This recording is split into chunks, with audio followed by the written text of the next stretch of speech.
Yes, class 10th का application to trigonometry start कर रहे थे। एक्सरसाइज 9.1 क्वेश्चन नंबर फर्स्ट है, a circus artist is climbing a 20 metre long rope. एक circus artist है जो एक 20 मीटर लॉन्ग रोप पर चल रहा है, which is tightly stretch and tight on a vertical pole. जो एक पोल के ऊपर बंधी हुई है रोप।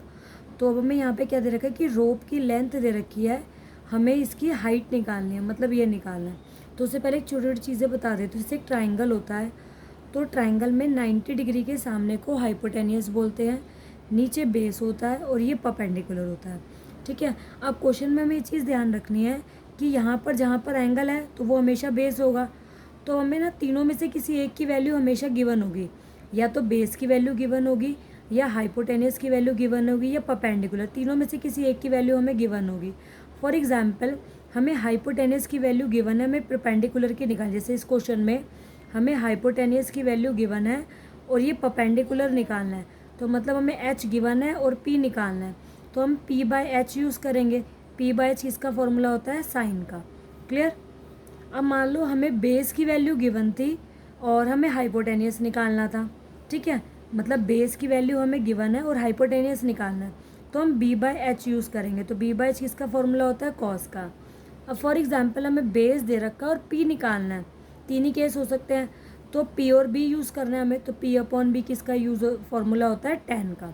तो इस तरीके से तीनों में से कोई एक फार्मूला यूज़ होगा हर बार, और इसके अलावा कोई फार्मूला यूज़ नहीं होंगे। तो देखो इस क्वेश्चन के अकॉर्डिंग हमें हाइपोटेनियस गिवन है और परपेंडिकुलर निकालना है। तो P अपॉन एच किसका फॉर्मूला होता है साइन का। तो पहले फॉर्मूला लिख लेते हैं, P upon H equals to sine 30। तो P ये है, तो P की वैल्यू क्या हो गई AB, और हाइपोटेनियस हमें गिवन है कितना 20, इक्वल्स टू साइन 30 की वैल्यू कितनी होती है 1/2। अब इसको क्रॉस मल्टीप्लाई कर लेते हैं, AB multiply 2 equals to 20 into में 1, तो 20 इक्वल्स टू AB मल्टीप्लाई 2। अब 2 मल्टीप्लाई इधर आके क्या हो जाएगा डिवाइड। तो AB इक्वल्स टू 20 अपॉन में 2, 2 1 ज़ा 2 10। तो AB की वैल्यू कितनी आ गई 10 मीटर। तो ये हमारा हाइट निकल गई। हाइट ऑफ द पोल कितना हो गया, तो यहाँ पे लिख देंगे height of the pole is 10 metre. Clear. तो इस क्वेश्चन में हमें फिगर गिवन थी। मोस्टली क्वेश्चंस में इसमें राइट ट्राइंगल ही बनेगा। सेकेंड क्वेश्चन स्टार्ट करते हैं। तो सेकेंड क्वेश्चन है, a tree break due to storm. एक ट्री जो है वो स्टॉर्म के कारण, मतलब एक तूफान के कारण टूट जाता है, और उसका जो ब्रोकन पार्ट है वो बॉटम को टच करता है। तो देखो जैसे यहाँ पे एक रफ फिगर बनाते, जैसे मान लो ये ट्री था, इसका जो ऊपर वाला हिस्सा था वो नीचे गिर के इस तरीके से टच करेगा। तो फॉर एग्जाम्पल इतना लंबा ट्री था, तो मान लो बीच में से कट के जो ये पोर्शन है ये आके नीचे आके ऐसे करके गिर गया। तो जहाँ ये गिरा, ये वाला पार्ट और ये वाला पार्ट में हमें डिस्टेंस दे रखा है। तो एग्जाम्पल लेते हैं, मान लो ये ट्री था, ट्री का ऊपर वाला हिस्सा ऐसे आकर नीचे गिर गया, मतलब ये वाला पोर्शन था वो नीचे आके इस तरीके से गिरा, और जब वो नीचे गिरा तो वो एंगल बना रहा था। यहाँ पे एंगल गिवन है हमें 30 डिग्री का। अब यहाँ पे एक लाइन और गिवन है, the distance between the foot of the tree. जो फुट ऑफ द ट्री है और जहाँ पर वो टॉप ऑफ द ट्री आके गिरा, यहाँ इन दोनों के बीच का डिस्टेंस जो है वो हमें 8 मीटर गिवन है। अब देखो इसमें फिगर सबसे इंपॉर्टेंट है, अगर फिगर ठीक हो गई तो क्वेश्चन ईजिली हो जाएगा।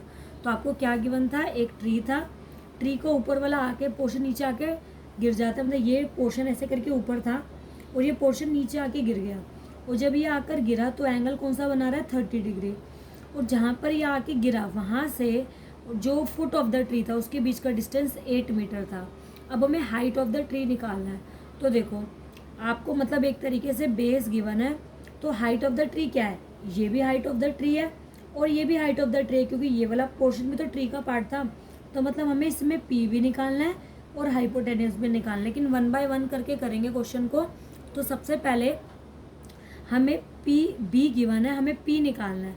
तो पी अपॉन बी हमने फॉर्मूला पढ़ा था किसका होता है, पी अपॉन बी फॉर्मूला होता है tan का। तो tan 30 equals to P upon B. अब इसको ट्राइंगल नाम देते हैं ABC। तो P हो गया हमारा AB, और बेस कितना गिवन है हमें 8, और tan 30 की वैल्यू कितनी होती है 1/√3। अब इसको क्रॉस मल्टीप्लाई कर लेते हैं, AB मल्टीप्लाई √3 इक्वल्स टू 8 1 ज़ा 8।